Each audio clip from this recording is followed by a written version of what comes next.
Bismillahirrahmanirrahim. Assalamualaikum warahmatullahi wabarakatuh. Baik, saya akan coba menjelaskan ya terkait kabel tegangan tinggi. Mungkin banyak sekali para praktisi, engineer, bahkan dosen, guru, dan juga mahasiswa ya, yang masih banyak bertanya terkait kabel tegangan tinggi. Karena secara praktikal, secara teori, itu semua bisa digabungkan. Nah, pada kesempatan kali ini, saya tidak berbicara panjang lebar, saya akan mengambil beberapa contoh, sampel, gambar yang pernah saya lalui ketika saya bekerja, dan saya padukan sedikit dengan teori, step by step ya. Tidak semuanya saya jelaskan pada material kali ini. Baik, kita langsung saja masuk ke slide yang pertama. Kabel structure. Jadi ini bagian dari penampang sebuah kabel tegangan tinggi. Yang pertama itu adalah konduktor, kedua adalah konduktor screen, yang ketiga adalah XLPE insulation. Yang keempat itu adalah insulation screen, kelima adalah metallic screen, dan yang terakhir adalah outer jacket atau kulit terluar ya dari sebuah kabel. Nah, saya akan coba fokus pada material kali ini di area XLPE insulation. Baik, yang pertama saya coba menjelaskan terkait fakta utama atau poin-poin penting ya dari sebuah konduktor. Jadi fungsi utama sebuah konduktor ya sudah pasti ya teman-teman tahu itu untuk mentransmisikan arus ya dengan kerugian seminimal mungkin. Yang kedua, kualitas konduktor menentukan dalam kekuatan tarik mekanik dan kelenturan dari sebuah kabel. Nah, ada dua jenis kabel atau tipe konduktor ya yang banyak digunakan selama ini oleh pabrikan kabel. Ada yang berbahan tembaga dan juga aluminium. Nah, tembaga sendiri itu mempunyai konduktivitas paling baik di antara material lain. Dan juga dia fleksibilitas. Kenapa? Karena tembaga itu gampang dibentuk. Ulet dia, dalam kondisi dingin dia bisa digerak-gerakin. Fleksibel. Tapi sehingga itu banyak digunakan oleh para pabrikan kabel sekarang ini. Kemudian yang kedua adalah aluminium. Aluminium itu sebenarnya banyak terdapat di alam, gampang dicari, dia lebih ringan, yang murah karena memang tersedia banyak di alam, dan gampang dibentuk sama kayak tembaga. Tapi dari sisi konduktivitas penghantar listrik, ternyata tembaga masih lebih baik dibandingkan aluminium. Oke, kita masuk ke kabel structure yang lebih ke dalam lagi ya, insulation. Nah, teman-teman bisa melihat di sini ada penampang kabel yang telah dikupas. Nanti teman-teman bisa baca sendiri. Nah, dari insulation itu, kenapa kita membutuhkan nama insulation yang bisa diandalkan ya? Nah, insulation itu harus mempunyai sifat non-konduktif, high resistance, ini daya tahan yang tinggi ya.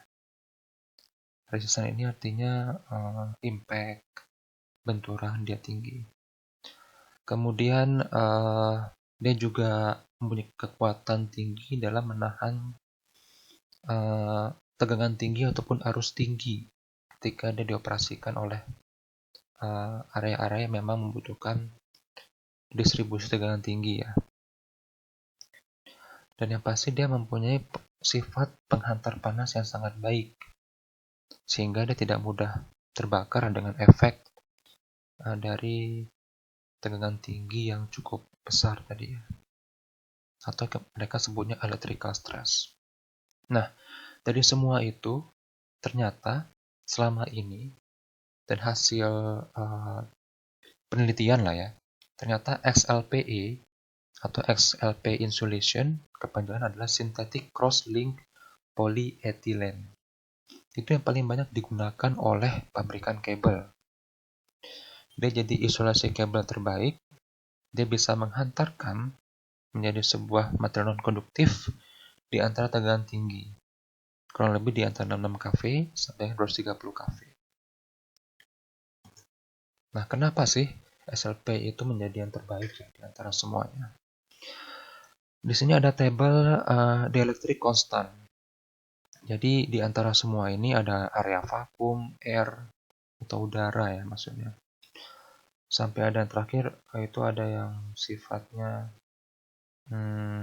fiber, ada glass, mica, porselen ya.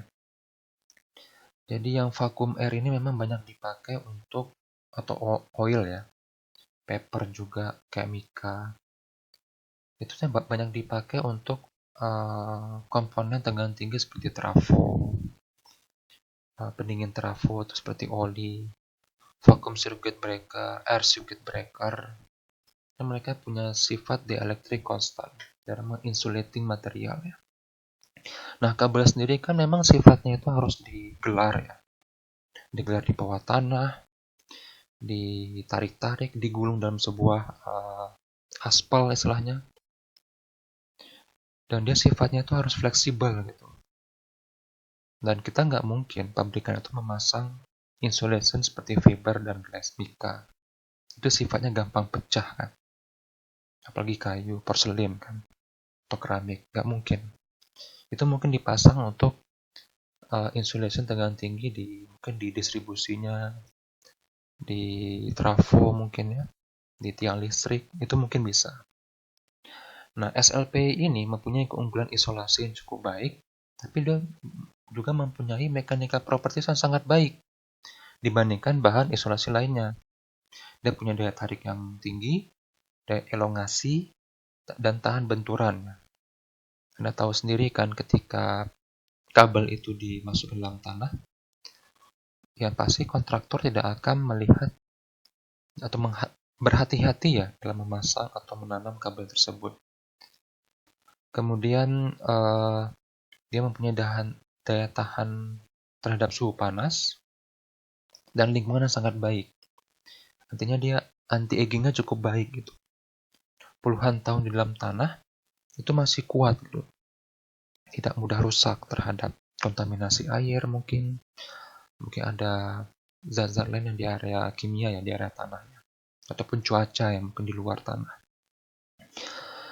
Kemudian dia sangat baik bekerja pada hantaran tegangan rendah sampai dengan tinggi sebagai insulation ya, tahan terhadap panas juga dari sifat SLPE tadi terhadap hantaran arus ataupun tegangan yang tinggi tadi. Kemudian yang keempat ini adalah tahan terhadap gejala water tree dan electrical tree. Ini nanti akan saya bahas dampak defect dari water tree dan electrical tree. Ini kalau bisa saya definisikan ini seperti SLP itu kan polyethylene ya. Dia semacam karet yang sudah disintetis. Dan itu seperti bisa menyebabkan retak. Misalkan ada short circuit di tegangan tinggi ya. Dia pasti ada discharge yang cukup tinggi. Atau mungkin lebih tepatnya itu arus ketika ada short circuit, misalkan di jaringan 20 kV, itu mungkin pengalaman saya bisa mencapai 15 sampai dengan 100 kiloampere. Anda bisa bayangkan kan? Efek panasnya luar biasa, shocknya terhadap kabel. Dan itu bisa menghasilkan semacam retak atau akar, kayak semacam akar ya, akar serabut gitu di dalam SLPE. Dan itu cukup bahaya. Dan dia bisa tembus seiring waktu, bisa tembus ke dalam konduktor atau tembaga tadi ya. Sehingga bisa menyebabkan yang istilahnya itu short circuit lah, tidak stabilnya tegangan atau arus, banyak losses, dan lain sebagainya. Nanti akan kita coba bahas. Mungkin cukup untuk materinya, saya akan coba tampilkan sebuah video. Terima kasih. Wassalamualaikum warahmatullahi wabarakatuh.